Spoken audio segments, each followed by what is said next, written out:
So going back to the time series, and you could do the same thing with the bar graphs or even pie graphs, we can add multiple data points into the same chart. So if we go back into our chart options here, I can click the green plus and add additional data points to report on within the chart. So maybe I want to look at not only just total calls, but call count answered, and maybe we'll throw in the call count of abandoned, and that'll graph that out within that chart. So I can see multiple data points within that chart again. So once you build the chart, obviously we're in the edit dashboard section, but if you're viewing the dashboard, you can view it right from the dashboard sidebar menu. And you'll notice the little icon here in the upper right hand corner of each chart that's a magnifying glass. If you click on this, this is where we can now take a dashboard and create an on-demand report from it and drill down into data. So this is where Brightmetrics really becomes powerful when working in dashboards. So you'll notice I'm still looking at a chart here. I can see data for my months of April and May, and it actually creates an on-demand report here in the bottom half. And I can very quickly change how I'm viewing this. If I want to view this as a time series daily, I can do that. Hourly, bar chart as we had, a pie graph. So you can change that on the fly. And then we can come down here and we can drill in to that data. So if I want to view the data from April, I can click on April, and that's going to go through and pull up every call that came in a call detail report. So we can see, and there we go. From here, we can drill down even further by actually viewing the cradle to grave report for that call, so we can see detail on every hop through the system. We can also go back here and we can change by looking at this dashboard. We can change the data. So maybe I see something here and I want to view more detail. I can come down to my available values. So I'm looking at call counts all. Maybe I also want to pull in the amount of calls that were abandoned, so I can drag that down into my views or values box, and it immediately adds that in here. I can pull other data in here as well, so maybe I want to look at the number of calls that the agents transferred. So now I can see my call counts for the number of calls that were transferred by an agent, and you can see very quickly how you can take a dashboard, drill down into it, and add other data points into an on-demand report. From here, if you'd like, you can even save that as an on-demand report. So if you build something or you drill down into a dashboard and you create something that you like and you want to save, you can save that as an on-demand report. You could also print that or export it to an Excel spreadsheet.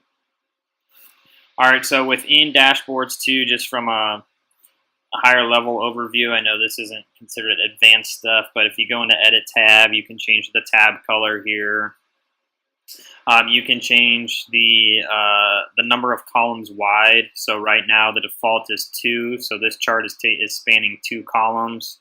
You'll notice if I change that to just 1 column in my actual chart,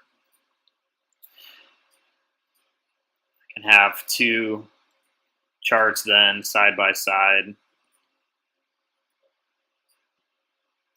like so. You can expand this out all the way to 6 columns. All right, so that'll resize your charts. And then you can do the same thing and mess around with the chart height. Okay, so 2 other things I want to mention real quick. If you have the Enterprise Contact Center, you can enable the supervisor tie-in with that by checking this box. And what that does is with any real-time dashboard, you have to go back in. You don't want to be in the edit dashboard section once you change that, but go back into dashboards. If you go into a real time, you'll notice this icon in the upper right hand corner. If you click on that, this will bring up the supervisor console. So then you can see and edit agent statuses as well as the groups that they're logged into. So I've got a list of agents. So if I want to log myself in here, I can come into the supervisor console, click on the group that I want to log in, and then apply logins. You'll notice it's grayed out right now. I in order to log in an agent that is not logged into any groups, you do have to type their extension in here, and then it'll allow you to log them in.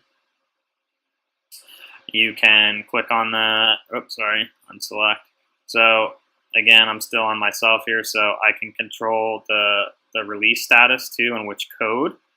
So if I want to put that agent into in a meeting status, I can do that. And now over here it shows that they're in a meeting.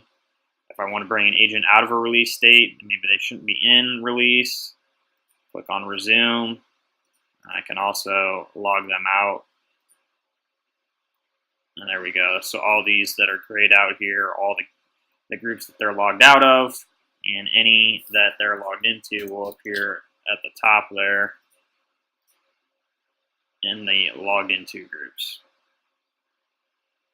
This is a pretty great tool to be able to use this for supervisors and managers of call centers, to be able to use this from Brightmetrics. But before, you had to use the Shoreware Agent Manager, and it's a pretty outdated interface on the ShoreTel MyTel side. So, and there's one thing that you can't do with that, which is log in an agent that is not logged into any group. So you can do that from Brightmetrics, as I've showed you. So you can view this from an agent level. Here you can view it from groups, so I can see each group and which agents are logged in, so I can move agents in and out of groups through here as well. You can pop this out into its own separate tab, so if you want to have that open at all times, you can do that as well. And then if you're running this from maybe an iPhone or an iPad or some type of tablet, you can create a link and then open this from any device. You can send that out through an email to anybody, and they would have access to this as well. All right, so obviously there's a lot that you can do with dashboards. I'm only scratching the surface here, but I wanted to show you some more of the advanced things you can do with looking at historical data and insights, as well as accessing supervisor console within the dashboards.